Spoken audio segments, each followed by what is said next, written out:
The date is October the 16th, 2003, and it's 4:30 p.m. 30 years ago, on this very date, on this very day, Capital Radio went on the air for the very first time. Isn't it good to know Capital Radio? Hi, baby. Gerald Harper. Morning. Sorry. Robin. Hello. From Tuesday, October the 16th, Capital Radio 539 goes on the air. Penny, where have you been? Capital Radio in tune with London, yeah. It's going to be such fun, you can tell. Yeah. I got a letter from a Weybridge dentist, curiously enough, called B. Barclay White. And in it he said, I intend to get the London Entertainment Radio franchise, and would you head up the company and become chairman?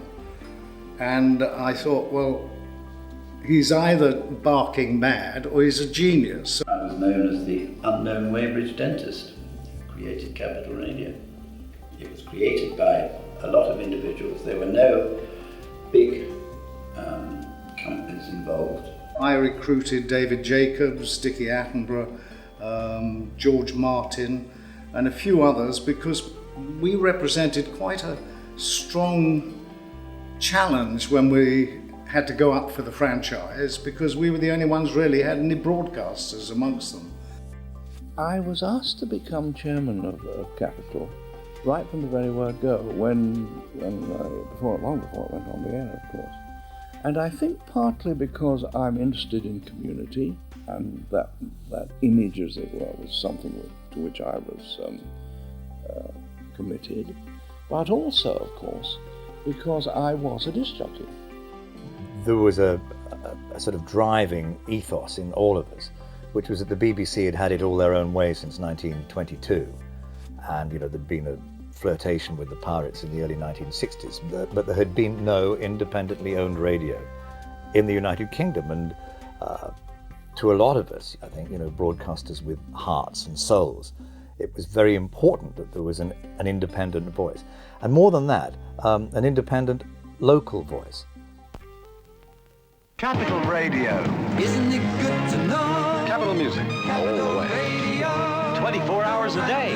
Capital Radio 539. Starts Tuesday. Capital Radio in tune with London, yeah. Well, our beginning actually started in Piccadilly in a showroom, a car showroom. So it began with most angry people wanting to buy their Jaguars, or whatever it was, coming in demanding the manager, because why won't they buy selling a motor car? So we had a very inauspicious start. This was the first Capital Radio office at 100 Piccadilly. It used to be very plain. And over on this wall here used to be the Capital Radio library. And Clive Smith used to get all the records and file them in alphabetical order, and we brought our own albums in as well to bolster up the library. We used to use the Hard Rock Cafe as the first Capital canteen, and we actually wrote the jingles in that booth, that first booth on the inside. I was pals with Roger Cook. We just gave him some strap lines. Isn't it good to know Capital Radio? And he went away on the weekend and came back with a full set of jingles, which was remarkable. We got Blue Mink to record them, and George Martin, who was the Beatles producer, did all the string arrangements for it. Kids will be in a minute. You better put something on. Capital Radio in tune with London. I don't mean the radio. But it's Capital Radio Day. Wake up to Capital Radio tomorrow. In the beginning, we were pioneers. We were a small team, driven by passion and conviction. I think it was only a couple of months after we got the franchise we had to actually be on air. The hardcore of us were working literally 24 hours a day, snatching sandwiches down in the reception area. There wasn't a staircase. All we had was a ladder, and that was the only way you could get to the studios, was climbing this very 20-foot high ladder. People were sleeping in the station 3 or 4 nights and then going home to change and then coming back. We hardly slept at all. Yeah, Bill, do you know what day it is?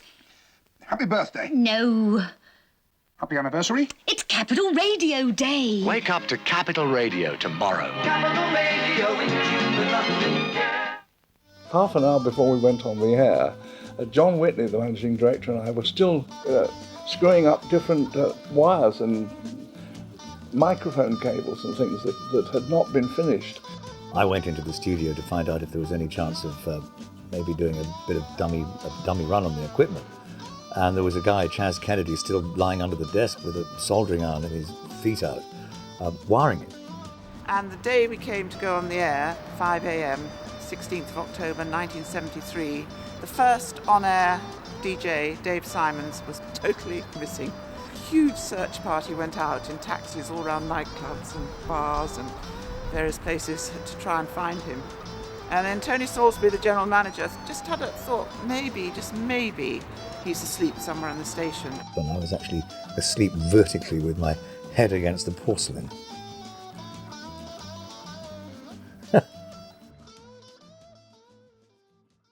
Good morning. This, for the very first time, is Capital Radio. The date is October the 16th, 1973. The time, 5 a.m.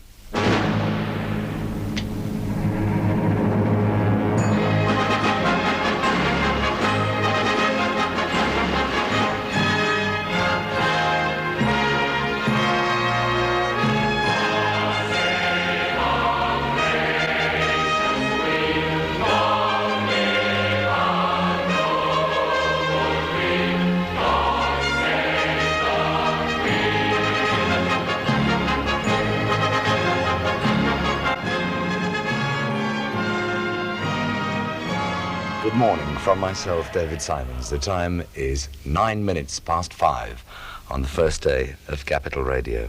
May I just sincerely say, on behalf of those people that you won't be meeting, the people who made this whole exercise possible, Richard Attenborough, Brian Forbes, Michael Bucht, the program controller, our general manager, Tony Salisbury, our managing director, Mr. John Whitney.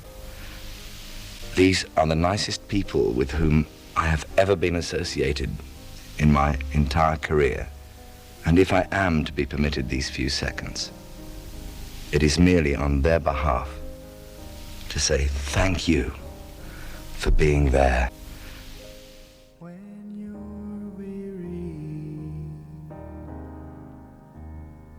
Feeling small when tears are in your eyes, I will dry them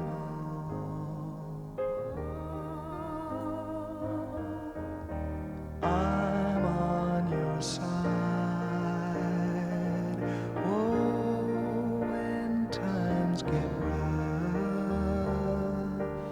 It was a very emotional moment when Capital Radio first went on the air. It was going on, and Richard Attenborough came in and he just burst into tears. Dickie put his arms around me and I put my arm around Dickie. We were both watered up, running down here. It was the only time I'd been kissed by an actor. My memories of October the 16th, 73 were panic. Total unadulterated panic. We got through, we didn't go off the air, and I think we doubled the advertisements and our listeners within 24 hours, which was triumphant. And then nearly went out of business a few weeks later because Heath's 3-day week came up and there was power cuts and we had no advertising at all. In the early days it was very hard, and financially it was a real struggle. We had no money and or very little money. And so we had to do things on a shoestring. We had to be inventive. At the time I joined Capital in 75, things weren't going well, strapped for money, and I was cheap and cheerful. Let's face it, how I got the job. It was very experimental, and I think that was one of the things that helped to pull us all together. And Capital was a huge mix of different kinds of people at that time. You would put them on a list and think, no, that lot isn't going to work together, but somehow we all gelled and there was a tremendous feeling of family, and we're all in it together and we sink or swim together.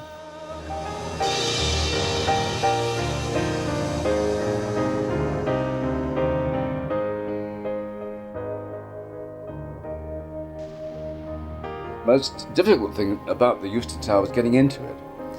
The wind was so strong on the corner, the vortex that was created. It was like a Lowry painting. Everyone was leaning forward, trying to get into the building. I remember coming in to do a breakfast show one morning, and all the glass panes had been blown out of the building. The place was still concrete, except for this wonderful spiral staircase that went up from the foyer into the studio area. And a lot of people criticized the amount of money that was spent on that spiral staircase. And Sir Dicky, our chairman, said to all ensemble one day, "Listen, darling, this is show business, eyes and teeth. You must have a wonderful stairway." And of course, that stairway served us exceedingly well for over 20 years, and all the publicity shots that were ever done of Capital Radio always featured that lovely spiral staircase. So, Sir Dicky, you were right.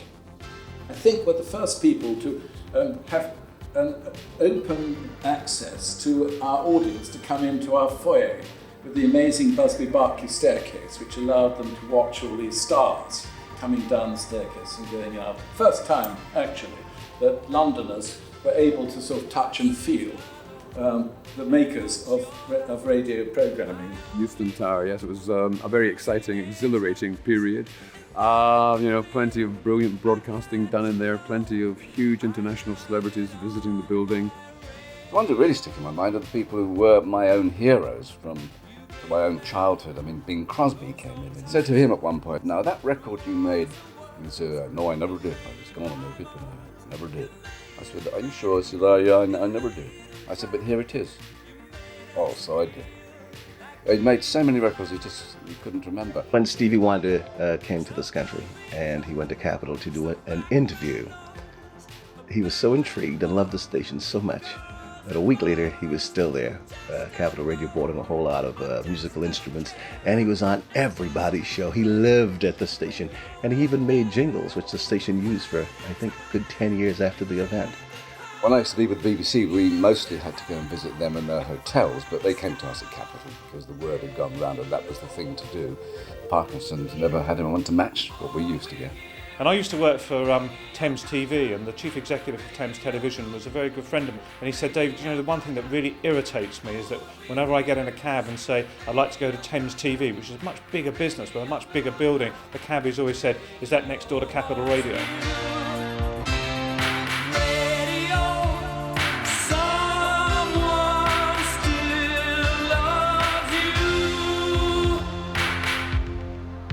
I remembered Michael Butt's remit as "We do not want an American radio station, and we definitely do not want anything like Radio 1. And we were encouraged to utilize our own individual abilities to create something new and unique, and I think we succeeded. Michael Butt was the innovative program director, and under John Whitney he really established the personality of Capital. Not only was he a good radio broadcaster, but he was also fundamentally an architect of much of the programming that we did at that time. It was, do whatever you think you have to do as long as you deliver an audience. And there was no soul show as such on radio at the time. I worked for Radio 1 before that, doing a soul program on there, but they wanted to keep it way back in the 60s. And I wanted to bring everything forward and happening. And Michael allowed me to do that. Well, Capital on a Friday night just after 11 o'clock, and that means now we go over live to the Lyceum Ballroom in the Strand for the best disco in town. Introduced this week by the Geeter with the Heater, the host from the West Coast and the refugee from Southwest 3. Yes, Greg Edwards.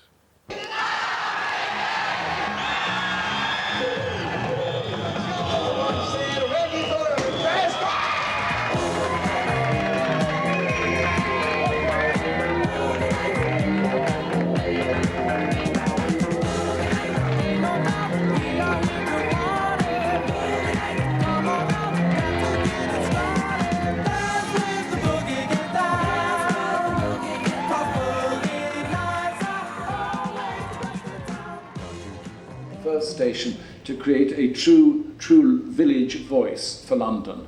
And I think that was probably the fundamental rationale that we applied, so that we weren't out there, we were with them.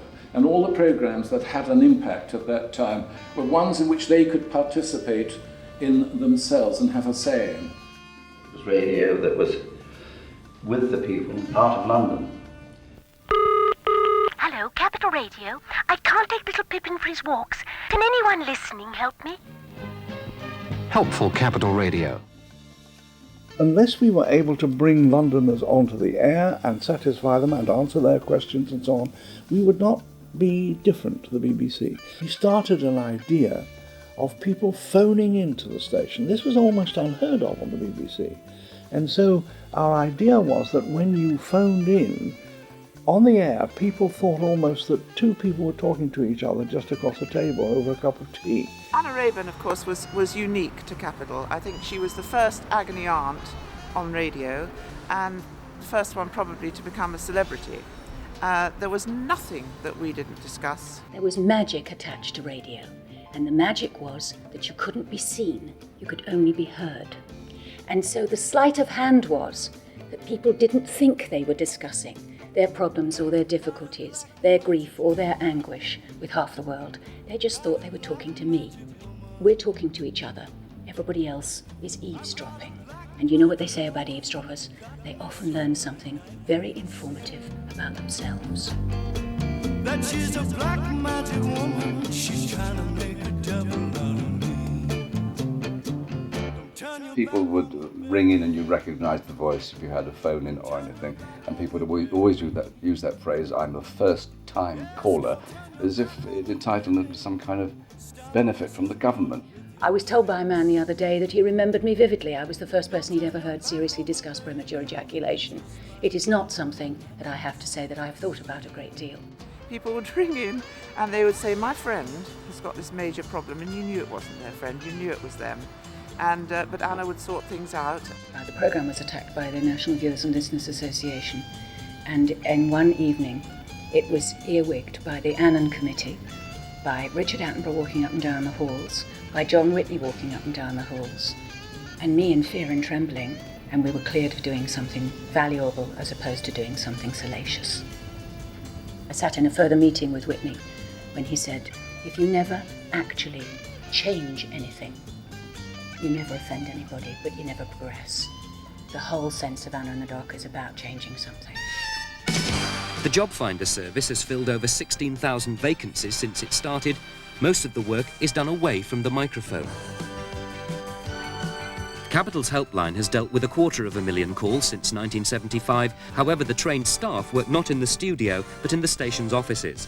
Neither well-publicised service takes up much valuable broadcasting time, but the success of each is undeniable, as is the money the station raises for charity, and Capital's responsibilities have had to go much further than merely serving its London listeners. Pilot of the airwaves, here is my request. You don't have to play it, but I hope you'll do your best. I've been listening to your show on the radio, and you seem like a friend to me. Of your choice, I don't mind. I'd be happy just to hear your voice saying this is for the girl who didn't sign her name. Guess she needs a dedication just the same. Late at night, I'm still listening. Don't waste my time chasing sleep. People say I look weary, but that's just the company I keep. Ooh, you make the nighttime race. Ooh, I don't need to see your face. You're sounding good. Sounding good. Sounding good to me.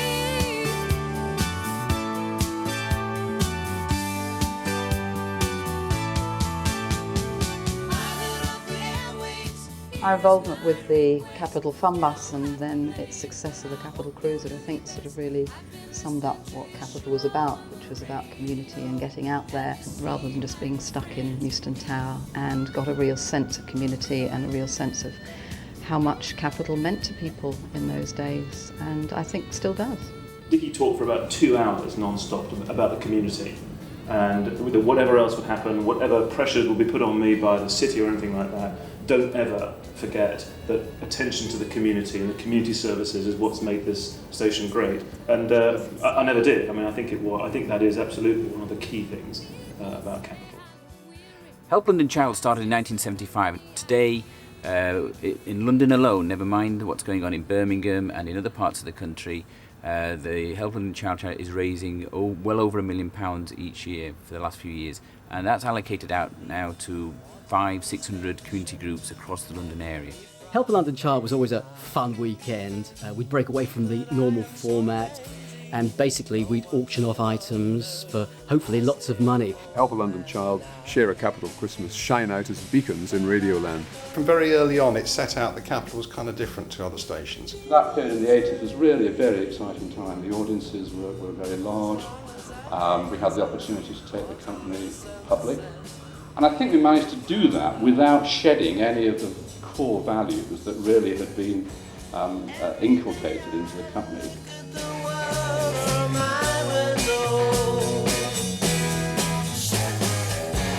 Chilly, chilly is the evening time. Waterloo sunset's fine. Waterloo sunset. Here's the Kicks. Well, we should have a nice sunset this evening, so don't miss it. Now, here's Chuck Berry.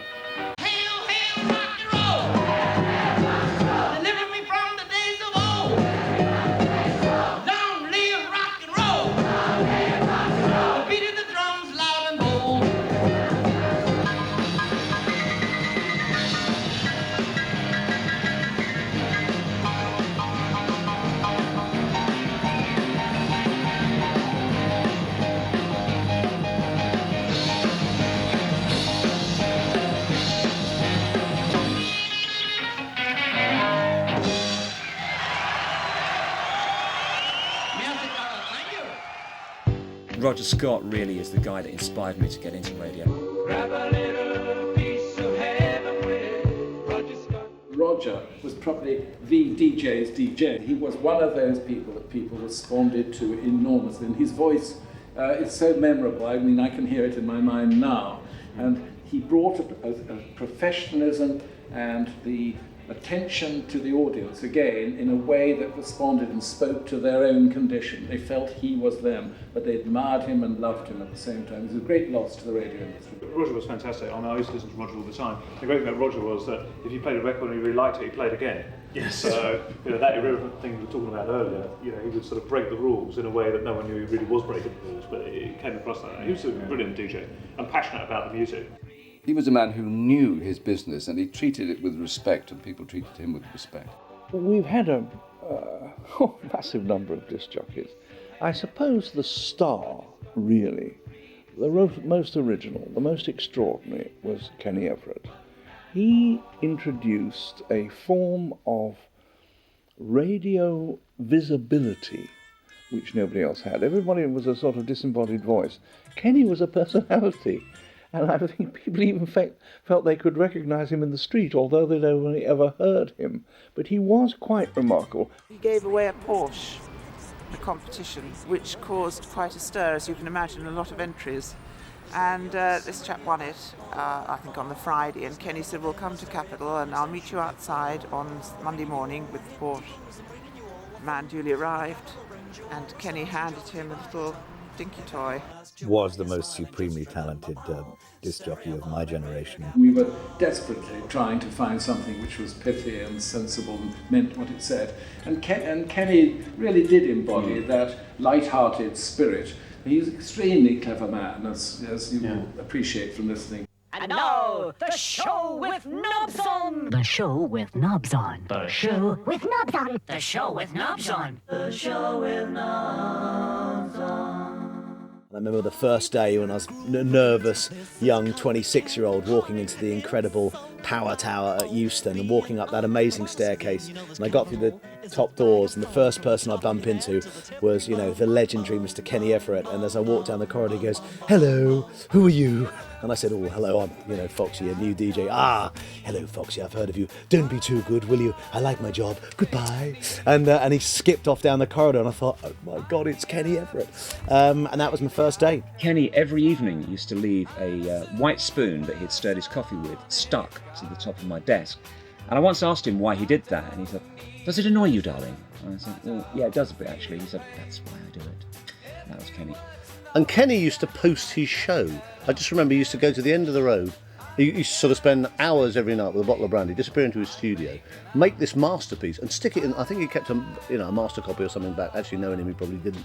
But he was supposedly keeping a master copy back at the house in Cherrington. And he would put this thing in the post at the end of the road. There was a little red post box right at the end of Kenny's Lane. And that would be it. Off he goes to London, darlings. Good luck. And he would blow kisses at the thing as he posted it. And that was it. And that was the show. And I thought, God, that radio thing's good. And I came to Capital sort of on the strength of that, really. He always did his best to make my life a misery in the most affectionate way. When I joined the station, I had no idea about self-op. And it took me a long time. And Kenny Everett used to invite his listeners to come in and watch me pressing all the wrong buttons. One of my great memories was when we hired Alan Freeman, one of the great DJs of our time. It's Pick of the Pops, take two on Capital Radio, the 1981 chart supplied by the New Musical Express. The current. We hired him for gold, and so with great temerity, I sort of plucked up courage to go into the studio on his first day. Andy Turner was engineering. We had a chat about music and presenters and radio and so on. And after about 20 minutes, I came away thinking, I've met the great Alan Freeman. And Andy came off at the end of the program. Andy came in to see me and said, "I just thought you'd like to know what Alan said when he left the studio." And I said, "Yes. What did he say?" And he said, "Who the hell was that?" There have been, in those 30 years, some big stars, some really big names. Some we nicked from the BBC, I might say. DJ Nicky Horn and everyone else connected with Capital are fervently hoping that next week they won't learn they're going to be switched off forever. Successful it may be, but Capital's not a permanent fixture. It rents the wavelengths on which it broadcasts from the Independent Broadcasting Authority, and the lease comes to an end in October 1984. I suppose the first thing I had to do was to apply to renew our licence, sort of within about 6 months of arriving. And I suppose looking back, it looked a sure thing, but at the time it didn't feel at all like that. I think originally we had vague doubts as to whether we'd get anything. And I don't think we were much more certain in 1983.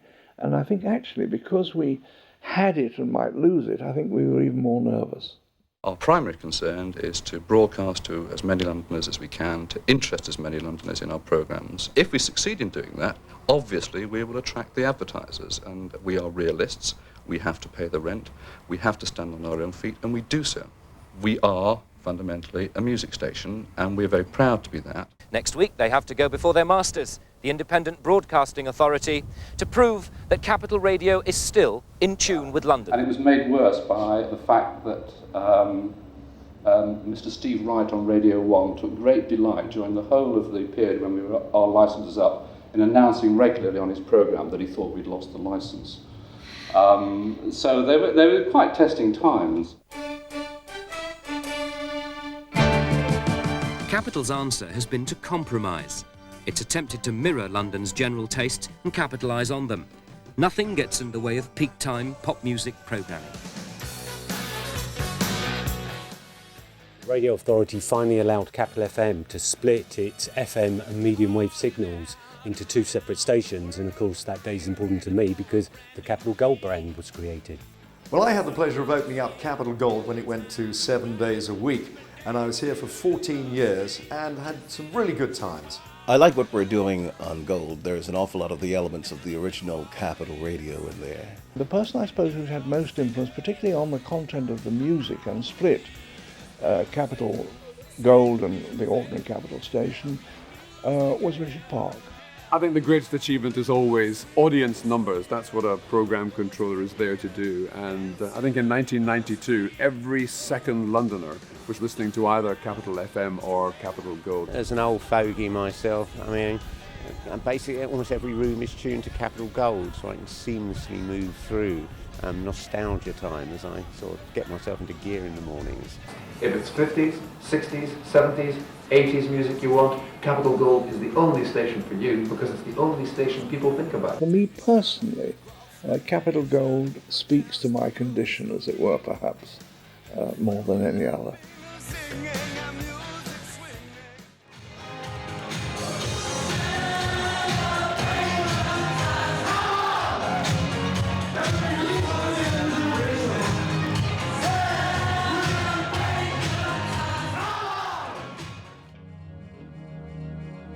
Is commercial radio running out of steam? Stay tuned. Commercial radio is the latest victim of the slowdown in advertising spending, and shares have been taking a tumble since the start of the year. And this at a time of massive expansion in the industry. Inflation is the #1 enemy, and monetary conditions and monetary policy are the main weapon that we shall employ to defeat inflation. And the market continues to be dominated by the BBC.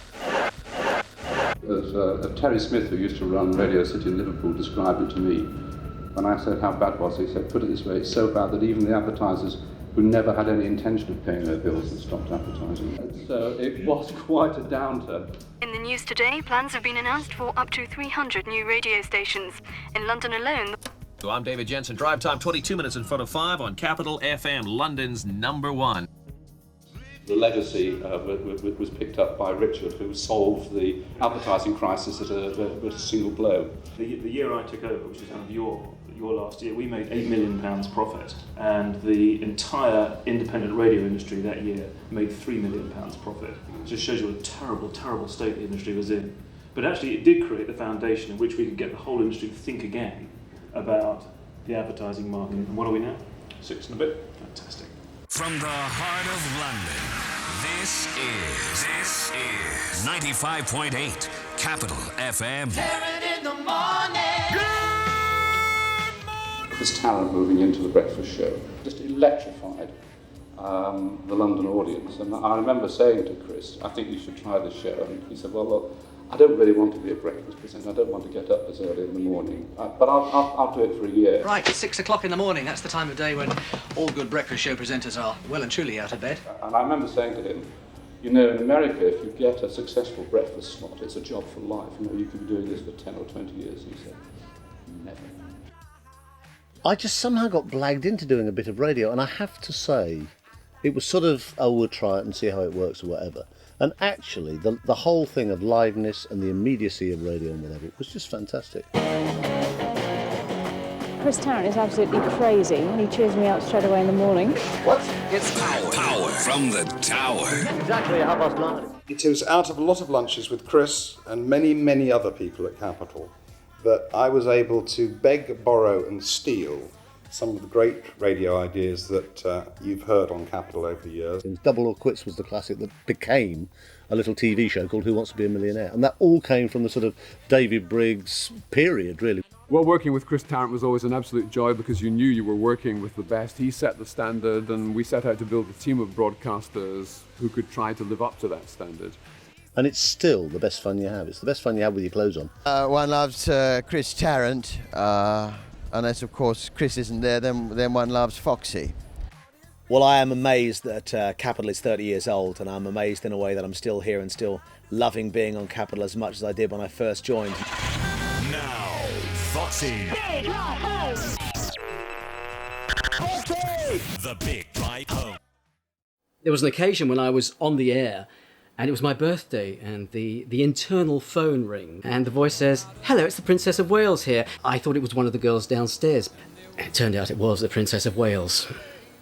On the day I did my final breakfast show, after 10 years it was March 1986. It was during the 8:30 news. The door suddenly swung open of the studio, and Princess Diana walked in and sat down on the sofa to be part of the breakfast show for my last half an hour. When Diana died, obviously it was an important and significant moment for the company, and one which we, like everybody else, had to deal with without any sort of planning at all.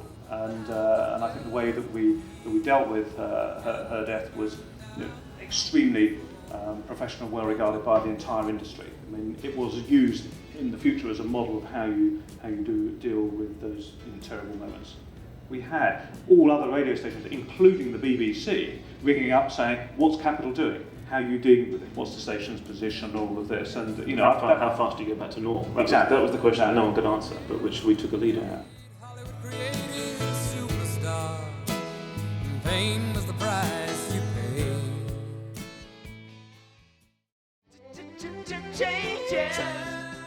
We broadened out and eventually got this custom-built premises right in the centre of London in Leicester Square, which is a great venue. I can tell you, sitting in an office with the traffic pouring through the Euston Road, one of the busiest and most polluted roads in Europe, sitting there watching the building sort of crumbling, which is really what was happening with it, I was very pleased personally to get out, and our environment in Leicester Square was a real step up from where we were. When we were about to leave the tower, because our lease was up, I was given the task of calling Dickie and letting him know that we were going to move, and the board was saying, very careful, just handle this very carefully, a lot of sentimental attachment to the thing. And I told Dickie, explain this whole thing, and he said, where are you going to go, dear? And I said, well, we're going to go to Leicester Square. Leicester Square? Marvellous! I said, well, the board have asked me to call you. He said, the board? Fuck them, go to Leicester Square. Before we moved into the building, we had to do a great deal of work to make it suitable for our business. And that, of course, meant building studios and sorting out areas for working and things. And so it was a complete sort of derelict area and a construction site for quite a long period of time. Leicester Square's turned out to be a great home for us. We've expanded a lot since we've been here, being part of the vibrancy of what goes on in Leicester Square with all the tourists and the premieres and everything else that goes on. I think it's a great place where we can really capture the spirit of London. I think it was a good decision to be here, and to be quite frank about it too, the property market was in a slump when we moved, so we got a good deal as well. I've been doing my current job, as I say, for around 6 years now. We were both chief executive, weren't we? In a way, because that was 6 years ago. You mean at the same time? Yeah, because you hadn't quite left and I hadn't sort of really quite taken over. So I was still chief executive. You were not. Well, we were still paying. No fighting. You weren't doing anything. In many ways, I sort of see myself as a bit of a bridge between the old and the new, because when I started at the company, a lot of the people who were on the board at that time were really the sort of founding fathers. I, at my own request, retired from Capital. I think it was after 20 years. I'm not absolutely certain, but I think it was 20 years. And I'm now, heavens above, president of the company. It means absolutely nothing, actually. And I have very little influence. If you think things are terrific, well, of course, it's my influence. If you don't like much, then it had nothing to do with me.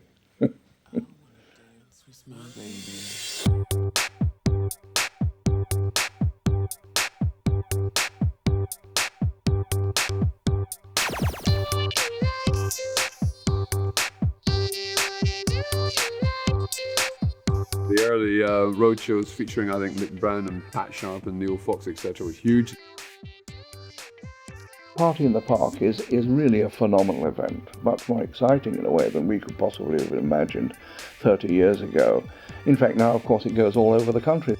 That is terrific, I think, because that is a visible demonstration of the fact that it is part of London and the people of London are part of it. I'm a very, very popular grandfather.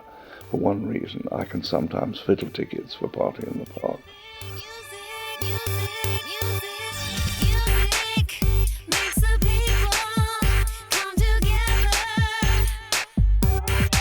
There would be something for everything, from a Something for Everything radio station. And in that inaugural year, with the presence, of course, of His Royal Highness the Prince of Wales, sitting beside Shania Twain on the one hand side and the actor David Duchovny on the other, I realised that we had actually stumbled on something massive.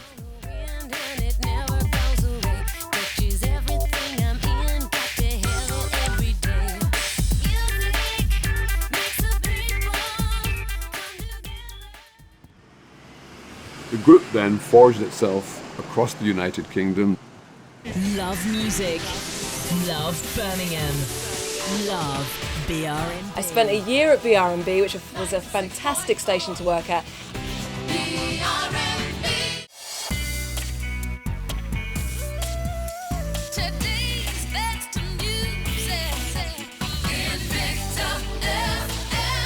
On behalf of everyone down at Brighton in Southern FM, happy birthday, Capital.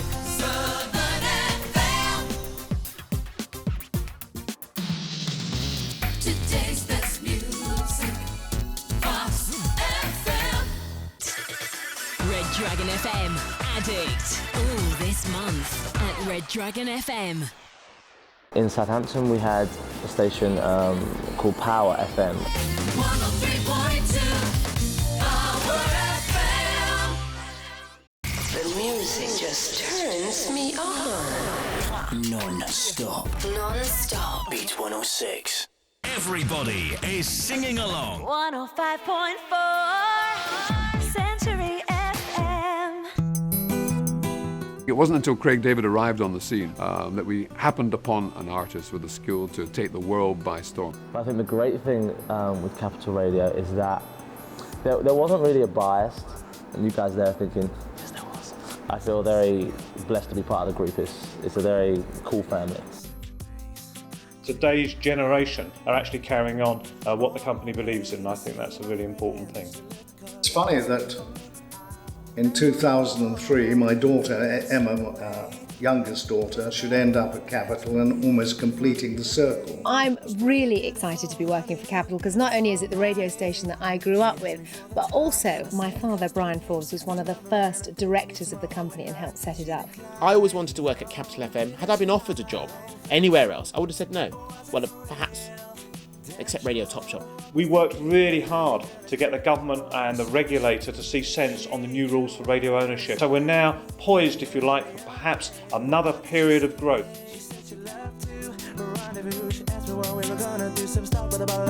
Okay, guys, here's Ross Kane and his funny little plane.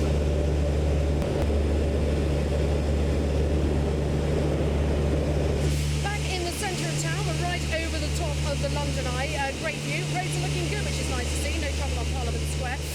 But we have got heavy queues running both ways. I think the listeners had this sense that they owned the station just as much as the shareholders did or the company did, and that it was something that everybody could participate in. There was more laughter than tears in everyone's life, and I think everybody at Capital that I recall just enjoyed being there, and that somehow squeezed its way through the through the airwaves into the output. I used to be discovered with a mop after one of these great celebrations, because I thought, well, the managing director should jolly well sort of get on with it and do it as well. And I thought you carried on that tradition. No, thank goodness.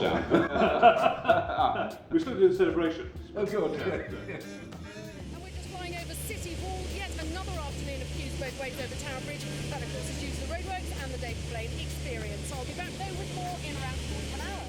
Well, happy birthday, Capital. I mean, certainly Capital has played a huge role in London's life over these last 30 years, and inevitably we turned to Capital when we wanted to revive London's tourism back in the summer. And we got, using Capital, over 1 million Londoners into London doing things on the various deals. So we never had any doubt about the impact Capital has. What are you thinking about? Oh, can we get that crap off? It's not Capital. Oh. Brilliant, I love this station. Capital 95 Point Great. That's what I like to call it. Happy birthday, Capital. 30 wild and crazy years. It's so nice to see some of the original presenters still at home on Capital. I know that I look much younger than my years. This is in fact because I take a regular dose of ginseng each morning. I'm in fact 103. I think it's quite unfair when people say that they're getting on a bit, they're a bit old. Just the other day I saw that brand new Stannard chairlift that they've just installed to go right up to the new Capital studios. I think that's nice. I did get a little bit upset the other day when it looked like I thought Tarrant had maybe slipped over and hurt his hip, like a lot of old people can when the winter draws in. When I saw that he hadn't brought the milk bottles in, but I popped in and he was okay. Hang on, can I just, hello? Yeah, no, don't call me when I'm at work. I love you too. All right, yeah, can't wait to see you tonight. Bye-bye. Yeah, I love you too. Bye. David Mansfield. Capital, we love you. Sorry. Hello? I'm just doing this. Yeah. Got to do this shit for Capital, yeah. Okay. You're not wearing any panties? Please don't call. How'd you get my number? Alright. Paul Davis. Happy birthday, Capital. 30 years. Let's have another 30. Not with the same presenters though. Some of them, I don't think, bless them, they'll be around. I love you guys. Make sure this goes in. Mansfield seriously said, if this doesn't go edited, you will get fired. Do you understand? It was a great fun place to be. Truly the happiest time of my professional life. The initial Richard Attenborough ethos is going to take us even further over the next coming decades. There's still so much on it that I enjoy. My children still enjoy it, and my grandchildren are devoted to it. So that seems quite a good spread. And as we move into future now, I think we're absolutely in the right place and we're poised for another 30 years of success. From the Red Planet. Coming up next, it's Tarrant, just back from holiday. From the Red Planet, across the universe. Capital FM. Happy birthday, Capital. Congratulations, Capital. Happy birthday. Happy birthday, Capital. Happy birthday, Capital. Happy birthday, Capital. Happy birthday, Capital Radio. Happy birthday, Capital. Happy 30th to us all. And here's to the next 30 years. Happy 30th birthday, Capital. Happy 30th birthday to Capital. Nice one. Happy 30th birthday from UB14. Happy birthday, Capital. Happy birthday, Capital. Happy birthday, Capital. You are the best. Capital, happy 30th. Happy birthday, Capital. Happy birthday, Capital. Happy 30th birthday, Capital. Happy birthday. Happy birthday. Many happy returns. I'll be listening. Happy birthday to Capital. Happy birthday, Capital. You know. Happy birthday to you. Happy birthday to you. Happy birthday, Mr. Capital. Happy birthday to you. What would you do if I sang out of tune? Would you stand up and walk out on me? Lend me your ears and I'll sing you a song. I will try not to sing out of key. Yeah. Oh, baby, how you like? All I need is my baby. I say I'm gonna get her.